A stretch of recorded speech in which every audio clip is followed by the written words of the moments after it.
ഈ ആയുർവേദത്തിൽ ദാഡിമാണ്ടൊരു ഫ്രൂട്ട് ഉണ്ട്, നത്തിങ് ബട്ട് പോമഗ്രാനൈറ്റ്. പോമഗ്രാനൈറ്റിൻ്റെ 5 ഗുണങ്ങൾ പറഞ്ഞുതരാവേ. ഒന്നാമത്തത്, ഇത് മോസ്റ്റ് ഗട്ട് ഫ്രണ്ട്ലി ഫ്രൂട്ടാണ് അക്കോർഡിംഗ് ടു ആയുർവേദ. നമ്മൾ അസിഡിറ്റി ഉള്ളവർക്ക്, അതുപോലെ പെട്ടെന്ന് നമ്മുടെ സ്റ്റൊമക്ക് അപ്സെറ്റിലൊക്കെ, ഡയറിയ, ഡിസെൻട്രി, IBS പോലുള്ള കണ്ടീഷനിലൊക്കെ പോമഗ്രാനൈറ്റ് അടിപൊളിയായിട്ട് ആക്ട് ചെയ്യും. പിന്നെ ഇതൊരു അപ്പറ്റൈസറും കൂടിയാണ് കേട്ടോ. അപ്പോൾ ഒരു ഡൈജഷൻ കുറഞ്ഞു നിൽക്കുന്ന ആൾക്കാർക്കൊക്കെ ഡൈജഷൻ ഇമ്പ്രൂവ് ചെയ്യാനും അപ്പറ്റൈറ്റ് ഇമ്പ്രൂവ് ചെയ്യാനും പോമഗ്രാനൈറ്റ് ഉപയോഗിക്കാൻ പറ്റും കേട്ടോ. പിന്നെ ഇത് ഹാർട്ട് ഹെൽത്തിന് വളരെ നല്ലതായിട്ട് പറയുന്നുണ്ട്. ബ്ലഡ് പ്രഷർ ലോവർ ചെയ്യാൻ സഹായിക്കും, അതുപോലെ ബ്ലഡ് കൊളസ്ട്രോൾ ലോവർ ചെയ്യാൻ സഹായിക്കും. ഇത് രണ്ടും കൂടിയിട്ട് ഹാർട്ട് ഹെൽത്തിന് വളരെ നല്ലതായിട്ടും പറയുന്നുണ്ട്. അതുകൂടാതെ സ്കിന്നിനും ഹെയറിനും വളരെ നല്ലത്. ആൻറ്റി ഓക്സിഡൻറ്റ് പ്രോപ്പർട്ടി ഉള്ളത് കൊണ്ട് സ്കിൻ ഹെൽത്തിനും ഹെയർ ഹെൽത്തിനും നല്ലതായിട്ടും പറയുന്നുണ്ട്.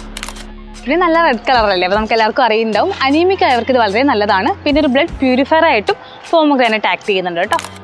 ലാസ്റ്റ് ആൻഡ് 5th വണ്ണാണ് ആസ് എ ഡോക്ടർ എനിക്ക് ഏറ്റവും ഇഷ്ടപ്പെട്ടതിൻ്റെ പ്രോപ്പർട്ടി എന്ന് പറയുന്നത്, ഇൻഫ്ലമേഷൻ നല്ല രീതിക്ക് കുറയ്ക്കും. അതാണ് നമ്മൾ നേരത്തെ പറഞ്ഞ IBS പോലുള്ള കണ്ടീഷനൊക്കെ ഇത് എഫക്റ്റീവ് ആവുന്നത്. അതേപോലെ തന്നെ ജോയിൻറ്റ് പെയിൻ, അതുപോലെ എന്തൊക്കെ ഇൻഫ്ലമേറ്ററി കണ്ടീഷൻ ഉണ്ടോ അപ്പോഴൊക്കെ ഒരു പോമഗ്രാനൈറ്റ് ഉള്ളത് വളരെ നല്ലതാണ് കേട്ടോ. ഇത്രയും ഗുണങ്ങളുള്ളത് തന്നെ ഒരു ഡെയിലി നിങ്ങളുടെ ഒരു സ്നാക്ക് ഓപ്ഷനായിട്ട് എന്തെങ്കിലും ഇൻഫ്ലമേറ്ററി കണ്ടീഷൻ ഉള്ളവർ പോമഗ്രാനൈറ്റ് ഡയറ്റിൽ ഉൾപ്പെടുത്തുന്നത് വളരെ നല്ലതാണ്. പിന്നെ പെട്ടെന്ന് നമ്മുടെ സ്റ്റൊമക്ക് അപ്സെറ്റ് ഒക്കെ ഉണ്ടെങ്കിൽ ഒരു പോമഗ്രാനൈറ്റ് ജ്യൂസ്, വയറ് വേദനയോട് കൂടിയുള്ള ലൂസ് മോഷൻസിൽ ഒരു പോമഗ്രാനൈറ്റ് ഒരു ഗ്ലാസ് ജ്യൂസ് കുടിക്കുന്നത് നല്ലതായിരിക്കും കേട്ടോ.